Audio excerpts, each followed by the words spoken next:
So I've lived in my apartment with my roommate since December of last year. We aren't, and still aren't, really friends, but I never had a problem with him. Until yesterday, that is. Yesterday I found out that he and my girlfriend had been in a secret relationship.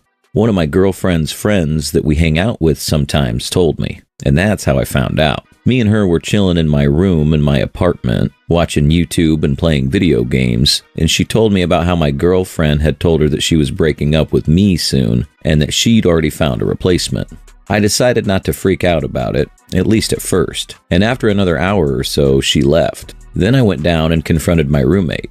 I told him to get out and that he could go live with his bitch. I called her and told her that her boy toy was on his way and that she isn't welcome to come back. She keeps trying to call me, and she sent me a couple texts calling me an asshole. My roommate told a few of my friends that he has on his contact list that I'd thrown him out for no reason. Now they're calling me and asking if it's true. I'm calling and texting people making sure they know the full story, but a few people that are friends with my roommate and girlfriend are saying I'm an ass. I should have handled it differently. I should have let her explain herself, etc., etc. I honestly think I didn't do anything wrong, but I'm starting to question it. Am I the asshole? Edit. My girlfriend, ex now, admitted to cheating in a text. She asked to explain herself because it wasn't how it looked. Edit 2. This is my reply to a comment. It gives some additional info. Here it is. He isn't on the lease. I talked with my landlord and he said it was okay for him to live there as long as I pay for any damage or damage done to the building that my roommate is responsible for. If he were to cause damage to the building, that is. I wrote up a contract. It was really simple. He gives me $100 every month to pay rent and he can live there. The rent is $350 a month. It also said that I could kick him out at any time, if I so pleased. The only condition being that I had to give him a week minimum to get all of his things out, and he didn't have to pay his share of that month's rent if he hadn't already paid it.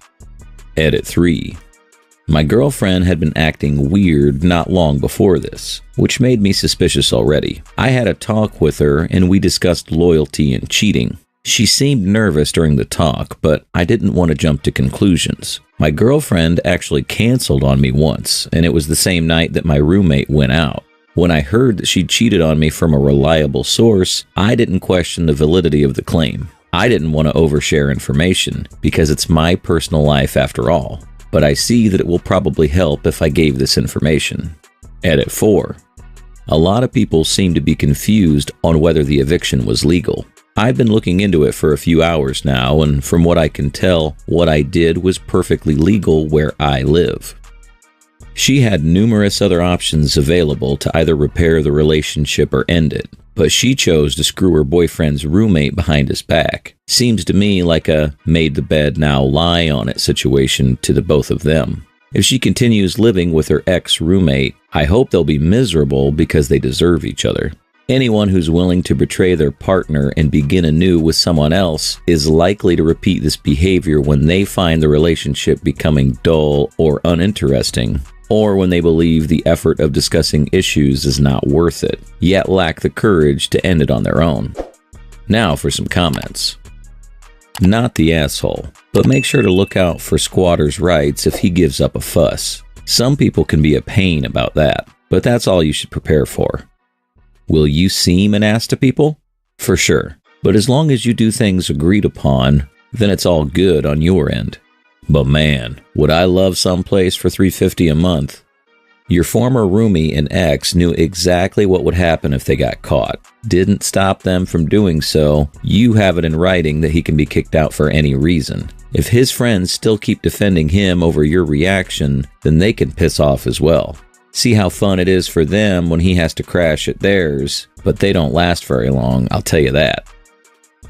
You do not nor have to talk to either of them again, except for him to get his shit out of your place. Anyone defending them without context, you just simply go, they were fucking each other. End of. Story 2. We have known each other for more than 5 years, and we are married for more than 3 years. 4 days ago, I've discovered my wife cheated on me with the guy she met just 4 months ago. For 100%, it happened while I was 1 week abroad on a business trip. I cannot be sure if it didn't start earlier. How did I discover? I started to suspect her because of her rare messages on Messenger, reluctant phone answering. When I returned, on the first night I cuddled with her, to which she responded like, "Please don't fall asleep like that. I'm not used to that after your week-long absence." Next day, when she was still asleep, I checked her Facebook account. We know each other's passwords to many accounts. I discovered photos of them cuddling, kissing, and tons of messages clearly stating that she was staying overnight with him, probably at his place, while I was gone. She even admits in one message that she cheats on me. Plan is to continue it, go through the incoming Christmas like nothing has changed. She even asked me what gift I'd like to get, in the same time she bought the gift for the guy. Can you believe that? In messages, she states she will keep going like that until she becomes, most probably financially, independent from me, which is not happening in one day, and then leave me in a cold and emotionless way. I don't know if she knows that I discovered her cheating on me. I have to assume that yes. I barely remember first hours of that day and trying not to give her any clues of my knowledge and how totally wrecked I am. She could notice it and start her moves like preparations for a quick moving out, filing for divorce, etc. I haven't logged to her Facebook account since then, and I don't know if she noticed me logging into it because of read messages. I'm not up to date with current state on her side. No matter what is going on, I think I need to prepare myself for the defense to secure myself financially, prepare for the battle of our 2 dogs and 2 cats. We don't have kids. I'm especially emotionally bounded to our dogs. Unfortunately, for 2 cats and one of the dogs, she's the sole owner in the adoption agreements. Only the first dog has 2 of us as equal owners. This makes perfectly legal for her to just take all of them when I'm not at home. I'm freaking out every time I'm returning to home. I'm scared that this is the time the home is empty and I'll never see them again. Her mother did something like that when she was divorcing. Today, I was visiting my lawyer for the first time, and even reaching there was a direct punch in my guts. I was wondering where one of the photos, which I obtained from her Facebook, was made. They were kissing and posing with our dogs. I discovered that place on my way to the lawyer. It's just a few steps from his office. I completely broke down there. I continue my game of unawareness, sleeping with her in the same bed, waiting for her late returns, accepting all her shitty reasons of a busy schedule until detectives will gather enough amount of evidences. I feel no respect for myself. I can't look at myself in the mirror. I don't feel like a man anymore. Living in my home is a hell and torture. After having a report from detectives, I'm considering speaking with her, maybe with evidences on table. I don't know yet. That I know about her affair and propose taking a therapy for married couples. I want to make sure I've done everything I could. Maybe, during the therapy, I would become 100% certain I'm unable to trust her and I can't even think about any intimacy between us anymore. Currently, with all the wrecking emotions inside me, I feel just like that. I'm thinking about it because it's so hard in one moment to see your first enemy in someone you loved for years. Everyone who I tell this just suggests to simply dump her. If you have any ideas what else I can do in the meantime, how to survive that time, especially incoming Christmas with all that falsehood and best wishes between us, please let me know. Update. I can't even express how grateful I am for all the heartwarming words and tons of advices, STD check, VAR, and so on. I wish I could respond to every one of you. I posted soon before going to sleep. It was close to 2 a.m. there. I'm GMT +2 located, and it burst overnight. Thank you once again. I'll try to be in shape to update in some time. Edit.